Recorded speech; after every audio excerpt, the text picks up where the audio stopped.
লেখক শান্তনু ভূঁইয়ার লেখা গল্প উপহার এমনও হয়। আমাদের বিয়ের প্রায় 15 বছর হয়ে গেল, এখনো তুমি আমাকে এমন পাগলের মতো ভালোবাসো কেন গো? দীপার সরল প্রশ্নে হেসে ফেলে জয়। আরে বাবা, তোমাকে ভালোবাসবো না তো কাকে ভালোবাসবো? তুমি আমার প্রথম এবং শেষ ভালোবাসা। জয়ের কথায় হেসে ফেলে দীপা। চার্টার্ড অ্যাকাউন্টেন্সি পড়ার সময় কিছু টিউশনি করত জয়। সেকেন্ড ইয়ারে 5-6 জন ছাত্রের মধ্যে অন্যতম ছিল দীপিকা সিং। টিউশন পড়তে এবং পড়াতে ধীরে ধীরে একটা অন্য সম্পর্ক গড়ে ওঠে ওদের মধ্যে। পড়াশোনা শেষ করে জয় একটা ভালো চার্টার্ড ফার্মে জয়েন করার পরে দুজনের বাড়ির খানিকটা অমতেই বিয়ে করেছিল দুজনে। দুজনেই দুজনকে ভীষণ ভালোবাসে। খুব সুন্দর স্বপ্নের মতো কাটছিল ওদের জীবন। সর্বসুখী মানুষ দুটিকে শুধুমাত্র সন্তান সুখ থেকে বঞ্চিত রেখেছিল ঈশ্বর। ডাক্তারি পরীক্ষা থেকে যদিও জানা গেছিল দীপার মধ্যে কিছু অপূর্ণতা আছে, কিন্তু এ বিষয় নিয়ে তারা কখনো কাউকে দোষারোপ করেনি। শুনছো, কালকে আমাকে আবার একটু বাইরে যেতে হবে। এবার 1 মাস পরে ফিরব। অনেকগুলো কাজের চাপ আছে, তুমি ব্যাগটা গুছিয়ে দিও। জয়ের কথায় দীপা একটু অবাক হয়। বছরখানেক ধরে জয়কে একটু বেশি বাইরে যেতে হচ্ছে। হয়তো কাজের চাপ বাড়ছে। মানুষটার শরীরটাও যেন একটু ভেঙে আসছে। আজকাল প্রায় শরীরটা খারাপ হয়। যদিও জয় বলে নিয়মিত ডাক্তার দেখাচ্ছে, কোনো অসুবিধে নেই, তবুও দীপার মাঝে মাঝে একটু ভয় লাগে। গতকাল থেকে মোবাইলে যোগাযোগ করতে না পেরে খুব চিন্তায় পড়ে গেছিল দীপা।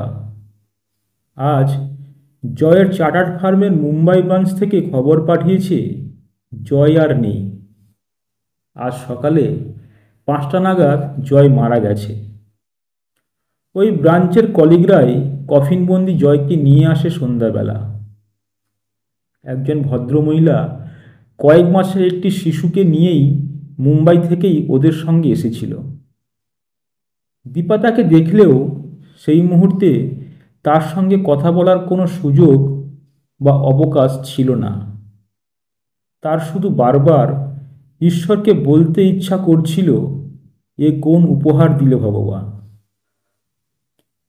রাত্রে সব কাজ শেষ হয়ে যাবার পরে ভদ্রমহিলার মুখোমুখি হয় দীপা। নমস্কার, আমার নাম রাকি ভট্টাচার্য। জয়বাবুর সঙ্গে আমার পরিচয় হয়েছিল আজ থেকে 1.5 বছর আগে।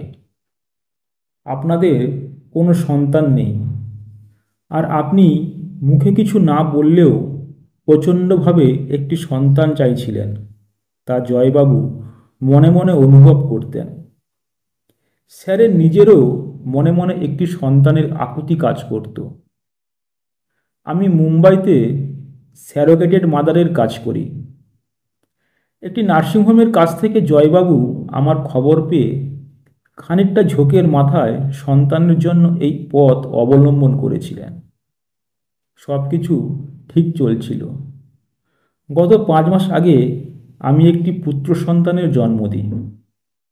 স্যারের আচরণে এক অদ্ভুত স্নেহ আর কৃতজ্ঞতা ছিল ম্যাডাম। আপনি খুব খুশি হবেন ভেবে খুব উত্তেজিত ছিলেন স্যার। এই প্রথমবার আমি কোনো ক্লায়েন্টের সাথে মানসিকভাবে জড়িয়ে পড়লাম।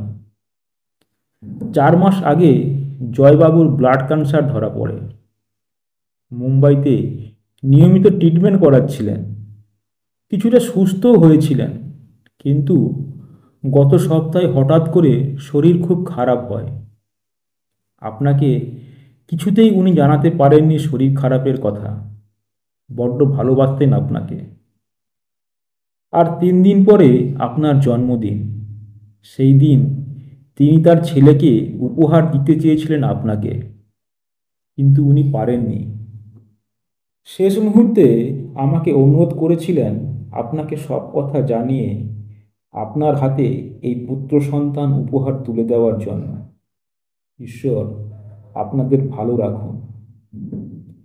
এই কয়েকটা মাস আপনাদের সন্তানকে দেখাশোনা করতে গিয়ে আমার মধ্যেও কেমন মাতৃত্ববোধ জেগে উঠেছিল, যা হয়তো আমার প্রফেশনের দিক থেকে অন্যায়। আসলে আমার তো পৃথিবীতে আর কেউ নেই। খানিকটা অভাববোধ থেকেই এই পথ বেছে নিয়েছিলাম। আর কোনোদিন এই কাজ করতে পারবো কিনা জানি না। কথাগুলো বলে কান্নায় ভেঙে পড়ল রাখি। আর কথাগুলো শুনে হতবাক হয়ে গেল দীপা। প্রচণ্ড ভালোবাসা থেকে 5 মাসের ছেলেটিকে জড়িয়ে ধরে দীপা। তুমি আমার কাছে থেকে যাও রাখি। আমার জয়ের এই উপহার আর উপহার জোগাড়ের উপায় দুজনকে নিয়েই বেঁচে থাকি বাকিটা জীবন। আমরা দুজনে মিলে মানুষ করব আমাদের জয়ের স্মৃতিকে। কথাগুলো বলে রাখিকে বুকে টেনে নেয় দীপা। গল্পটি কেমন লাগলো কমেন্ট করে জানাবেন। গল্পটি যদি ভালো লেগে থাকে ভিডিওটিতে একটি লাইক করে দেবেন ও চ্যানেলটি সাবস্ক্রাইব করে আমার পাশে থাকবেন। সবাই ভালো থাকবেন, সুস্থ থাকবেন। নমস্কার।